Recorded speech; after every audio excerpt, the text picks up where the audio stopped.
Hello, my YouTube family. Manipurihommaker channel ni Myam bu taramna okchari. Myam ngasidi Eikhoigi ipa ipu haktaktagi lairak adugumba Eikhoigi Maitai-gini haidana taseng-tasenglaba adugumba Eikhoigi recipe Singju ucharake Myam. Ado haudoba mali natraga mandi habdu Myam su yengminache adudagidi awat apa kai hapa yai yate habudusu Myam yengminache ko. Hapkadauba Singju mayan singto Myam loina phajana chamthoaga Eikhoigi machumdu loina tahalaje nungsadanga hak phungtoke ko machum dahanba oina.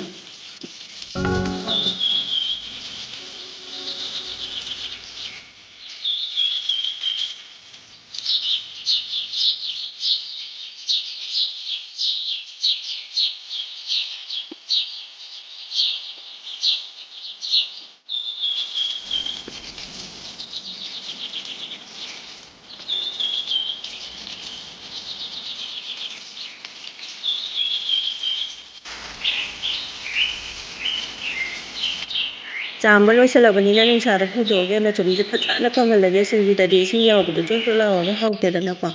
Aduna gas on tawraga cooker se thangale chawhai je hana phutokeba. Myam Singju-da chili chana hapaga chawhai hapaga karamana pangge karamana hauge haibiramo aidi animak loina dum hawe ado chawhai che phajana chamthoe khandoe nung kai kam ta yawdre ko ado chawhai che tinga su tingdre su yabane aduna Eikhoigi leisabi macha khangjadaba singna yengaga di mako ngawdoine aduna yamna marik chumna haidraga di ko ado khangbiba su mayam yawrangani ado chawhai je sumaina loina hapjalaga magi isingge double gi changda haptoini ko haibadi popthora kanda masi yam yamaktoine ba aduna ising watlaga di pharak ta doini to thoiding che ngok thoage thoiding che Eikhoigi mulakpa matam se manam adum ma nungsirakpani ko manam nungsirakani adudagi di perek hairakpani ba do mairau hengraga di Singju do mukha doini ko de thoiding se loire aduna beson na mungawrage beson se Eikhoigi tengko macha se mangawrage ko aduga beson je chu ngawba matamda ma se matum yam da changan bane ba ko dununa matum do loina thugai biraga Eikhoigi mai se low flame da thammaga tapna ngawbiyo magi machu je sumaina changes lai je aduna sigi matang sida dum beson ngawbu se loisan ba yare ko duga chawhai se chu mulle tarempa mukame ko do chawhai se mun ba se kamaina khanga dage se dum magi manam du da dum khangmane ba Eikhoigi mun bagi manam chawhai gi manam nungsi na manam tholakpa do dudagi di mana masing mayam do machum ama bu yawdre ko duna mathang soidarage horen hapa kanda soiba loiraga hapa kanda mathang kai mayan hapino do haijaraki ko Myam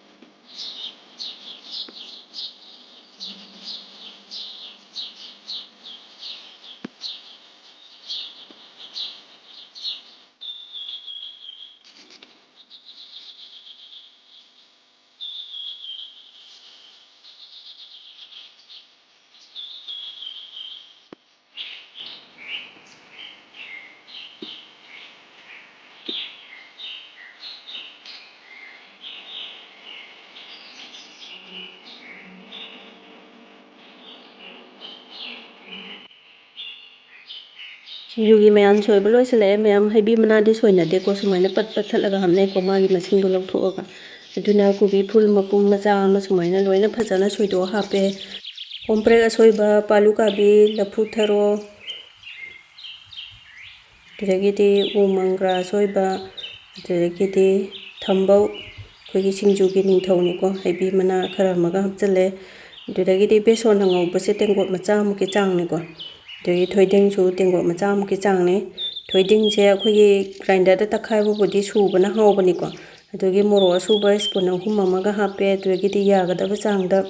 thumga hapiko aduga ngari se arawbani koi kuba ama sumaina ngari se kitang watla so dum yabane Eikhoigi thoiding beson ke kamayam hapani na ko do ngari angawbu je sumaina hatpa je khutta yamna thinggan bani ko aduna yam tapna sumaina tapna tawraga dum na khaiba dum yabani ka su tawdabani Eikhoigi phingba na taba ko do mayam je haipetang mix tawthoge aduga Eikhoigi kon hapkadaba mathel khara mu hapjarake ko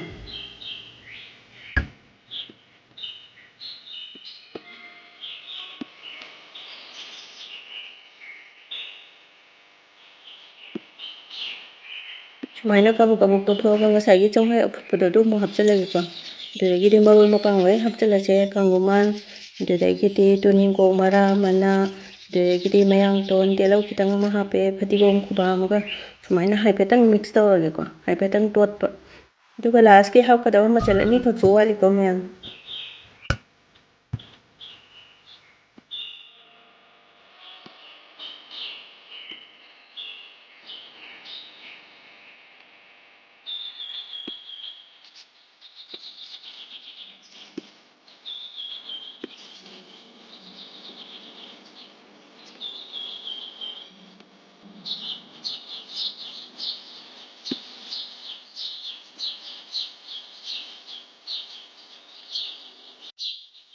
Nungna Singjugi maharani hapchalage mayam. Ngasai ningthongduna thambau oigreko sina hawai matol.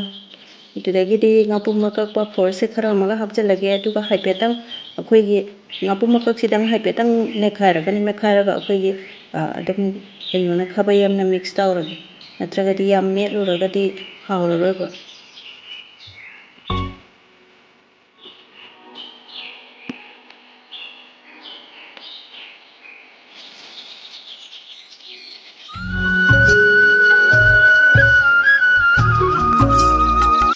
Adudi aigi nungsiraba viewers-singna video-se kitang kanaba nungaiba phawbiragadi like amamamtang nambiramo aduga subscribe tawbasu kaubikano. Masigidi video-se matangsida loisanjarage. Bye bye.